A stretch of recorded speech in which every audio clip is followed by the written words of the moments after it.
یہ کہانی ہے حق اور باطل کے ٹکراؤ کی۔ یہ داستان ہے صبر، قربانی اور ایمان کی عظیم مثال کی۔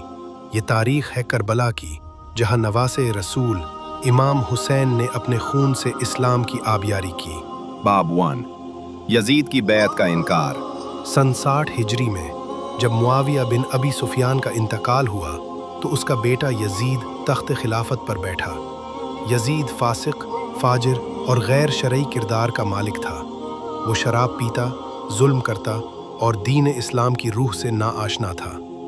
یزید نے مدینہ کے گورنر ولید بن عتبہ کو حکم دیا کہ حسین بن علی سے فوراً بیعت لی جائے، مگر حسین جو نواسۂ رسول تھے بیعت کے معنی اور ذمہ داری کو خوب جانتے تھے۔ انہوں نے فرمایا، یزید جیسے شخص کی بیعت نہیں ہو سکتی، اور یوں حسین نے مدینہ کو خیر بات کہا اور مکے کی طرف ہجرت کی۔ باب 2 حسین کا سفر مکہ اور کوفیوں کے خطوط۔ جب اہل کوفہ کو معلوم ہوا کہ حسین نے بیعت سے انکار کر دیا ہے تو انہوں نے ہزاروں خطوط حسین کو لکھے اور انہیں کوفہ آنے کی دعوت دی۔ خطوں میں لکھا گیا، اے نواسۂ رسول، آپ تشریف لائیں، ہم آپ کی نصرت کے لیے تیار ہیں۔ امام حسین نے اپنے چچا زاد مسلم بن عقیل کو کوفہ روانہ کیا تاکہ وہ حالات کا جائزہ لیں۔ مسلم کوفہ پہنچے، لوگوں نے بیعت کی، لیکن جب یزید نے عبید اللہ بن زیاد کو کوفہ کا گورنر مقرر کیا تو حالات پلٹ گئے۔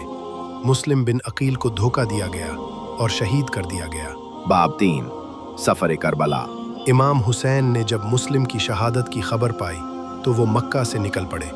ان کے ساتھ ان کے اہل خانہ اور چند جانثار ساتھی تھے، 72 افراد۔ یہ قافلہ کوفہ کی سمت جا رہا تھا، مگر راستے میں ہر بن یزید ریاحی نے انہیں روک لیا۔ امام حسین سے کہا گیا کہ اب وہ آگے نہیں جا سکتے۔ یزید کی فوج نے انہیں کربلا کے بیابان میں روک دیا۔ یہ 2 محرم الحرام سن 61 ہجری تھا۔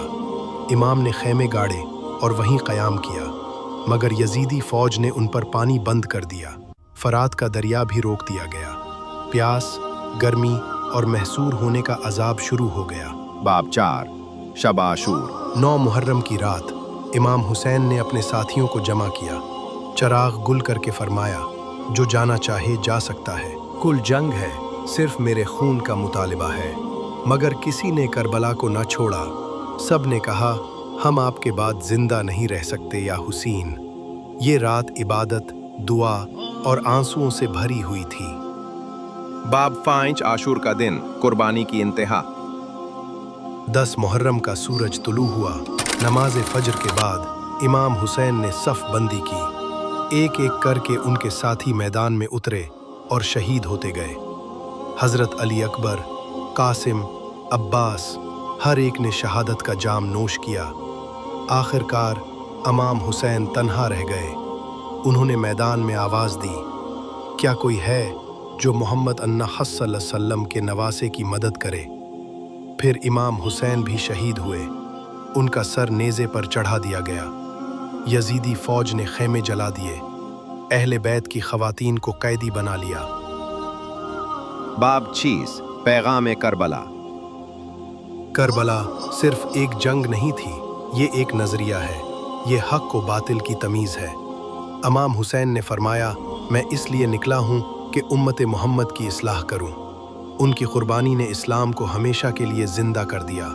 آج بھی کربلا ہمیں سکھاتی ہے کہ ظلم کے آگے جھکنا حرام ہے اور حق کے لیے سر دینا فخر ہے۔